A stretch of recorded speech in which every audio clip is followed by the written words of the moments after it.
दोस्तों, अब से कुछ समय पहले गांव में जमींदारी प्रथा चला करती थी और जमींदारों के द्वारा गांव के मजबूर गरीब किसानों के जमीनों को हड़प लेना कोई नई बात नहीं होती थी। जमींदार अपने अहंकार में आकर के अपने गांव के ही रहने वाले एक गरीब किसान जिसकी बेटी ईसीएस ऑफिसर होती है और उसको थप्पड़ मार देता है मामूली विवाद होने पर, फिर उसकी सारी जमीन पर कब्जा कर लेता है। वह गरीब किसान मायूस होकर के अपने घर चला आता है रोते हुए, लेकिन इस घटना के बारे में किसी से भी जिक्र नहीं करता है। लेकिन दोस्तों, धीरे धीरे करके यह घटना गांव में आग की तरह फैलने लग जाती है। फिर किसान को इंतजार होता है अपने बेटी के वापस आने का। इस समय बाद बेटी छुट्टी पर वापस आती है और घर में सब माता पिता से पूछती है, सब कुछ ठीक पता चलता है।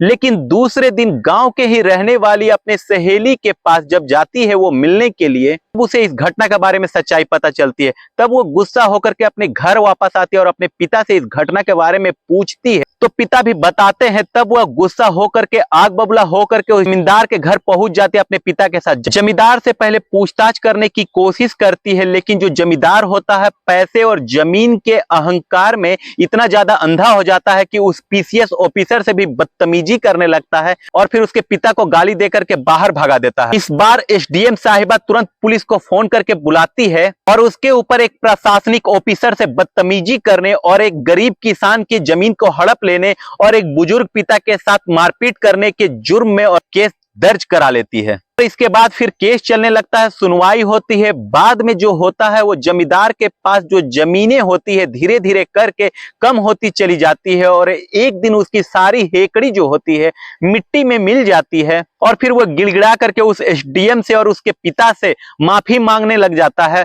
लेकिन एसडीएम साहिबा उसको पिछली बात याद दिला करके वापस कर देती है। कहानी बेहद दिलचस्प है, आप लोग अंत तक सुनना, आपको भी बेहद ज्यादा सीख मिलेगी इस कहानी से। लेकिन कहानी में आगे बढ़ने से पहले दोस्तों, आप लोगों से बस छोटी सी गुजारिश है कि वीडियो को लाइक शेयर सब्सक्राइब करना ना भूलें। का एक लाइक और सब्सक्राइब मेरे मनोबल को काफी ऊंचा करता है। ये कहानी होती है हरियाणा की झज्जर के। वहां पर एक गरीब किसान रहा करता था, उसका नाम होता है जगमोहन। जगमोहन के पास बहुत ज्यादा जमीन नहीं हुआ करती थी दोस्तों, लेकिन इतनी पर्याप्त जमीन उसके पास थी कि वे उसमें खेती बाड़ी कर करके अन्न उपजा करके अपना भरण पोषण और अपने परिवार का भरण पोषण कर सकता था।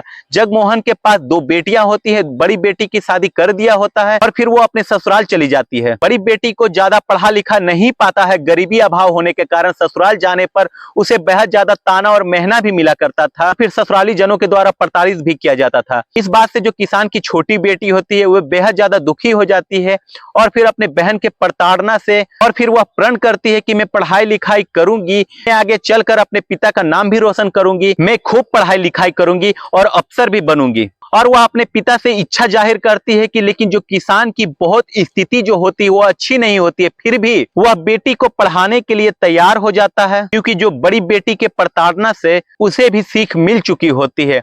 अंततः वह अपनी छोटी बेटी के लिए प्रण करता है पढ़ाने का, फिर उसे आगे बढ़ने में मदद करने का। इसके लिए वो जो होता है उसे कुछ भी करना पड़े वो उसके लिए तैयार होता है, चाहे मजदूरी करना पड़े, चाहे किसी से कर्ज लेना पड़े, वह सब समर्पण करने के लिए तैयार हो जाता है।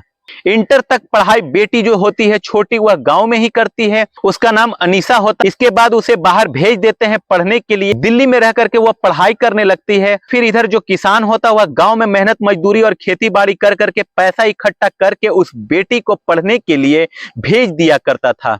धीरे धीरे ऐसे ही समय बीतने लगता है। जो बेटी होती है वहीं से अपना ग्रेजुएशन की पढ़ाई कंप्लीट कर लेती है। प्रण कर लेती है कि जब तक मैं सफल नहीं हो जाऊंगी तब तक अपने गांव वापस नहीं जाऊंगी। और फिर किसान अपने गांव में मेहनत मजदूरी करता है। फिर उस गांव का एक जमींदार होता है, वीरभद्र सिंह नाम का एक जमींदार होता है। जुलाई महीना होता है धान रोपनी का। उस समय जमींदार के खेत में पानी लगा हुआ होता है। फिर उसके खेत का पानी मूसलाधार बारिश होने की वजह से जो बंधक बना होता है वह टूट करके जगमोहन किसान के खेत में कुल पानी चला जाता है। दूसरे दिन उसके खेत में धान की रुपाई नहीं हो पाती तो वह बेहद ज्यादा गुस्सा हो जाता है और फिर जगमोहन के ऊपर आरोप लगाता है कि मेरी खेत का पानी काट करके तुमने अपने खेत में कर लिया है।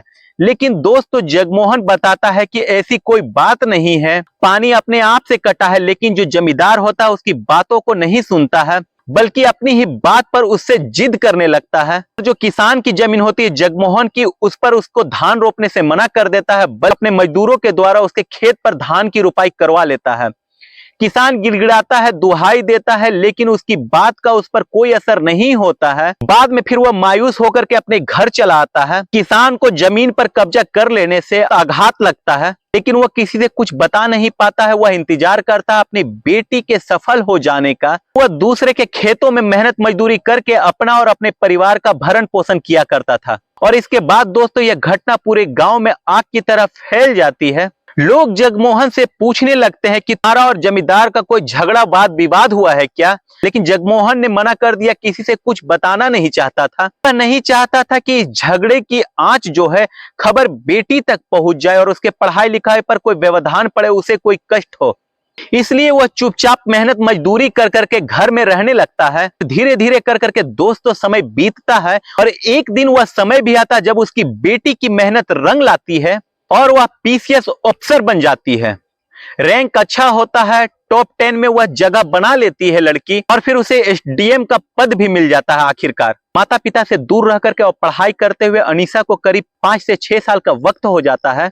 अब वह जब एसडीएम बन जाती है तब अपने घर पर आती है। घर पर आई तो और अपने माता पिता से मिलती है और घर वालों को पता चलता है कि बिटिया रानी आई है और अफसर बन गई है, तो सब लोग बेहद ज्यादा खुश हो जाते हैं और खुशी के मारे परिवार के लोगों में मिठाइयां बांटी जाती है। बेटी अपने माता पिता से हालचाल पूछती है, जुलती है और तब सब पता चलता है कि सब कुछ ठीक ठाक है। लेकिन एक दिन बीतता है और दूसरे ही दिन गांव के रहने वाली एक सहेली से अनीसा मिलने चली जाती है। वहां पर जाती है, उसकी जो सहेली होती है इस घटी घटना को बता देती है अनीसा को। इसके बाद अनीसा अपने सहेली से इस घटना के बारे में और भी विस्तार से जानकारी लेती है। तब वो अपने पिता का अपमान का बदला लेने के लिए निश्चय करती है। तब उसकी सहेली भी उसे याद दिलाती है कि जमींदार बहुत ही क्रूर आदमी होता है, गांव के सब लोग उससे त्रस्त होते हैं, तुम ही उससे बदला ले सकती हो।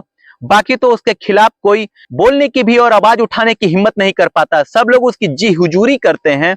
और फिर इसके बाद दोस्तों अनीसा अपने घर आती है और अपने पिता से थोड़ा गुस्से के लहजे में पूछती है घटी उस घटना के बारे में।